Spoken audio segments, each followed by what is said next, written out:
Good morning. मैं Rajeev Dubey, department of history, intermediate, Jamshedpur cooperative college, Jamshedpur. हम लोग कई चीज़ें देख रहे थे, स्मरणीय तथ्य इस्लामी साम्राज्य के संदर्भ में, क्रूसेड, इस्लामी साम्राज्य का उदय कैसे हुआ, से संदर्भित चीज़ें देख रहे थे। इस्लाम का उदय कैसे हुआ, मोहम्मद साहब ने कैसे इस्लाम को स्थापित किया, फिर मक्का में उनका विरोध हुआ, वहाँ से वो मदीना गए, मदीना में वहाँ रहे और फिर वहाँ से एक शासक के तौर पे मक्का आए। फिर धीरे धीरे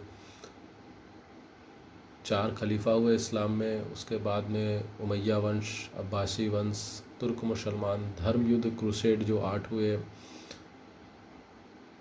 तो आज हम लोग उसी संदर्भ में इस कुछ वस्तुनिष्ठ प्रश्नों को देखेंगे जो बहुविकल्पीय भी होंगे। तो इसमें पहला प्रश्न है, इस्लाम धर्म के संस्थापक हज़रत मोहम्मद साहब अरब कबीले के किस जाति से संबंधित थे? क्योंकि उस समय अरब में कई छोटी छोटी जातियां थीं, तो और ये सभी घुमंतू जातियाँ, खाना बदोश जातियाँ थी, खाना के लिए एक जगह से दूसरी जगह भटकना। तो मोहम्मद साहब भी इसी एक कबीले के एक जाति से संबंध रखते थे। तो वो जाति थी बद्दू जाति, यानी मोहम्मद साहब अरब कबीले की बद्दू जाति से संबंध रखते थे। फिर दूसरा है, अरब कबीले की बद्दू जाति के लोगों ने किस साम्राज्य की स्थापना में योगदान दिया? यानी अरब जाति के बद्दू कबीले ने किस साम्राज्य की स्थापना में योगदान दिया? अरब साम्राज्य की स्थापना बद्दू जाति के ही लोगों ने की, जिससे खुद स्वयं मोहम्मद साहब थे। और मोहम्मद साहब ने ही इस्लाम की स्थापना की। मोहम्मद साहब ने अरब साम्राज्य की स्थापना की, अरबों को एकजुट करके एक साम्राज्य बनाया। तो अरब साम्राज्य की स्थापना बद्दू जाति के लोगों ने किया। मक्का के बारे में कुछ चीज़ें हैं जो सत्य हैं। यह एक प्रमुख धार्मिक केंद्र था जहां काबा स्थित था। इस्लाम से पहले यह एक प्रमुख धार्मिक केंद्र था पूरे अरब जाति के लोगों के, जहां काबा स्थित था। काबा एक बहुत बड़ा सा काला सा पत्थर था और उसके चारों ओर 340 देवी देवताओं की मूर्तियां थी और पूरे अरब के लोग वहां आकर पूजा करते थे, मूर्ति पूजा करते थे। तो ये दूसरा, इसलिए यह बहुत बड़ा व्यापारिक धार्मिक केंद्र भी था। दूसरा एक व्यापारिक केंद्र था, क्योंकि कुस्तुनतुनिया वाले भारत से लाल सागर होते हुए कुस्तुनतुनिया के रास्ते में जो यह पड़ता था, मक्का पड़ता था, जिसके कारण यह प्रमुख व्यापारिक केंद्र भी था। तीसरा, यह भारत से लाल सागर होकर कुस्तुनतुनिया जाने वाले मार्ग में पड़ता था। यानी ये तीनों चीज़ें इस बारे में सत्य कही जाती हैं। इस्लाम धर्म की स्थापना में काबा में कितने इस्लाम धर्म की स्थापना से पहले काबा में कितने देवी देवताओं की पूजा होती थी? तो इस्लाम की स्थापना से पहले काबा में उस पूरे क्षेत्र को ही काबा बोला जाता था, और काबा एक बड़े से पत्थर को ही बुलाया जाता था, जिसके चलते उस क्षेत्र को काबा कहा गया। तो 340 देवी देवताओं की उस काबा में पूजा होती थी, और सभी 340 देवी देवताओं की जो मूर्ति होती थी, मूर्ति की पूजा होती थी, और वो काबा की भी पूजा होती थी। और हर जाति का अपना अपना देवी देवता था। मक्का की देवी को क्या कहा गया? क्योंकि जब देवी देवताओं की पूजा होगी तो निश्चित रूप से किसी न किसी शहर के देवी देवता, जैसे इसके पहले हम लोगों ने रोमन साम्राज्य में भी पढ़ा, ईरानी साम्राज्य में भी पढ़ा कि हर देवी की एक अलग नगर देवी थी, एक देवता था। तो मक्का की देवी कौन थी? तो मक्का की जो देवी थी वो मनात भी कहा जाता था, अल ताल भी कहा जाता था, और अल अज्जा भी कहा जाता, अल उज्जा भी कहा जाता था, यानी ये तीनों ही मक्का की देवी माना जाती थी। अरबों की बद्दू जाति की गृह देवी एवं धन्य धान्य की देवी कौन थी? यानी बद्दू जाति की जो, जैसे मैंने पहले कहा कि हर जाति के अलग अलग देवी देवता थे, तो बद्दू जाति जिससे मोहम्मद साहब संबंध रखते थे, उसकी गृह देवी और धन धान्य की देवी कौन थी? तो इसका आंसर होगा मनात। यानी मनात जो थी, हालांकि मक्का की ये तीनों देवियाँ थी, मनात, अल ताल और अल उज्जा, लेकिन बद्दू जाति के लोग जो मानते थे गृह देवी और धन धान्य की देवी, वो मनात को मानते थे। मोहम्मद साहब के बारे में 2-3 चीज़ें हैं। उन्होंने अपने से उम्र में बड़ी मक्का के एक धनी व्यापारी की विधवा से विवाह किया था, जिसका नाम खादीजा था। मदीना में जब वह मक्का से मदीना की ओर गए और वहाँ पर वह जब रहे, तो वहाँ भी उन्होंने कई शादियाँ की। मोहम्मद साहब के बाद बनने वाले दोनों ही खलीफा उनकी पत्नी के पिता थे, यानी 4 खलीफा हुए। 4 में जो तो पहले 2 थे, वो दोनों मदीना में जब उन्होंने शादियाँ की, कई शादियाँ की, तो उनके जो पत्नी थी, पत्नी के पिता थे, यानी मोहम्मद साहब के ससुर थे। पहले जो दोनों खलीफा थे, अबू बकर हो या उमर हो, ये दोनों उनके ससुर थे। मोहम्मद साहब ने जो मुख्य 2-3 चीज़ें हैं जिस पर वो सबसे ज़्यादा बल दिया, पहला एकेश्वरवाद, यानी अल्लाह या ईश्वर एक है और हमें उसकी इबादत करनी चाहिए। मूर्ति पूजा हराम है, यानी मूर्ति पूजा इस्लाम में नहीं करनी है। मूर्ति पूजा का विरोध किया। इस्लाम में मूर्ति पूजा को प्रतिबंधित किया गया, मूर्ति पूजा नहीं करनी है। इबादत करनी है, अल्लाह की इबादत करनी है, लेकिन मूर्ति पूजा नहीं करनी। और जो भी इस्लाम धर्म को स्वीकार करेगा वह स्वर्ग या बहिश्त या जन्नत जाएगा, और जो इस्लाम को स्वीकार नहीं करेगा वह दोज़ख या नरक की आग में जलेगा।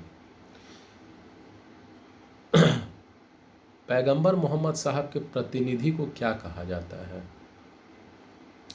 तो पैगंबर मोहम्मद साहब के प्रतिनिधि को खलीफा कहा गया, या उत्तराधिकारी जो बने खलीफा कहा गया,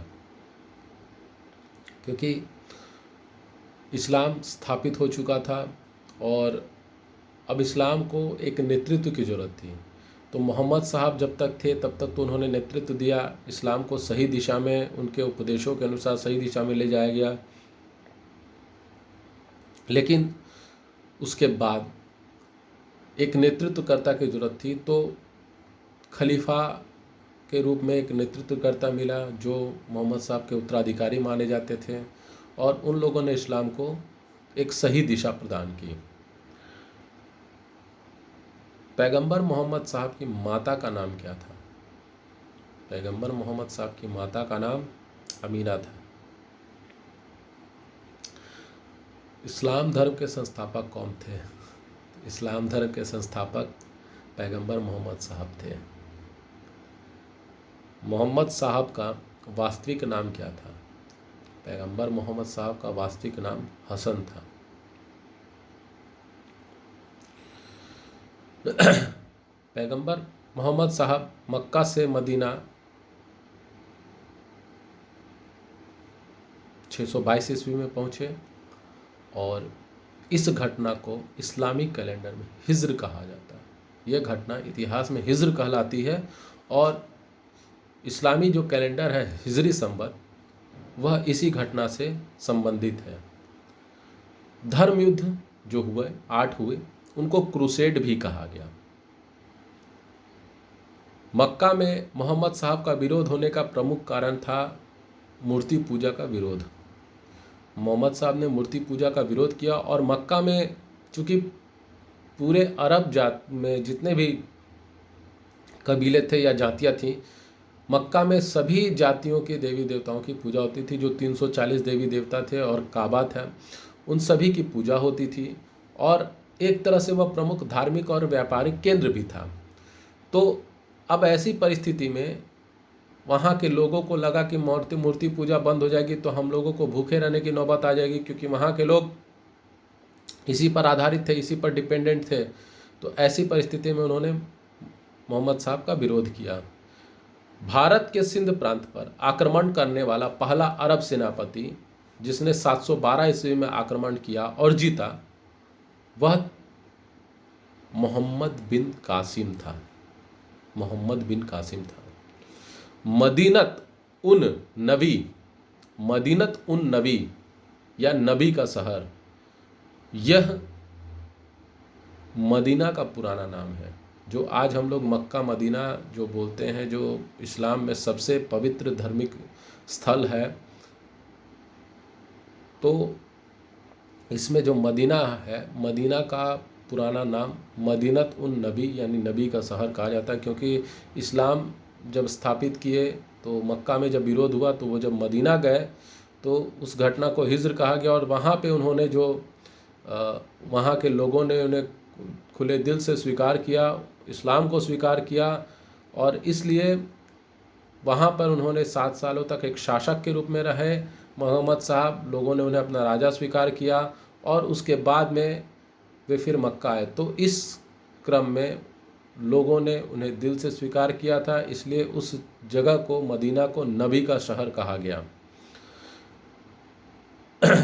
पैगंबर मोहम्मद साहब ने स्वयं को खुदा का रसूल 612 ईस्वी में स्वीकार किया, घोषित किया कि मैं खुदा का रसूल हूँ। ये बातें जो है 612 ईस्वी में उन्होंने स्वीकृत की, स्वीकार किया, घोषित किया। 622 ईस्वी में मुसलमानों का हिजरी संवत का आरंभ माना जाता है। जो हिजरी कैलेंडर होता है, हिजरी संवत होता है, यानी नया साल होता है, यह 622 ईस्वी से शुरू मानी जाती है। मक्कावासी काबा सहित 340 देवी देवताओं की पूजा करते थे। इस्लामिक अर्थव्यवस्था का आधार सिर्फ पशुपालन नहीं था, व्यापार भी था। तो सिर्फ पशुपालन नहीं था। ईसाई अपने पाप से मुक्ति पाने के लिए पाप मोचन पत्रों का उपयोग करते थे, और ये पोप जो थे उस पाप मोचन पत्र को बेचते थे, और ये पोप की आय का एक प्रमुख साधन था। अरबों ने कुतुबनुमा और दूरबीन का आविष्कार किया था। तो ये सभी चीज़ें हैं। आज हम लोग इतना ही देखते हैं। आपको ये वीडियो कैसा लगा? लाइक करें, कमेंट करें, शेयर करें, ज़्यादा से ज़्यादा मात्रा में सब्सक्राइब करें। कोरोना से जंग जारी है, लड़ाई जारी है, संघर्ष जारी है, और संघर्ष का सुखद परिणाम होगा।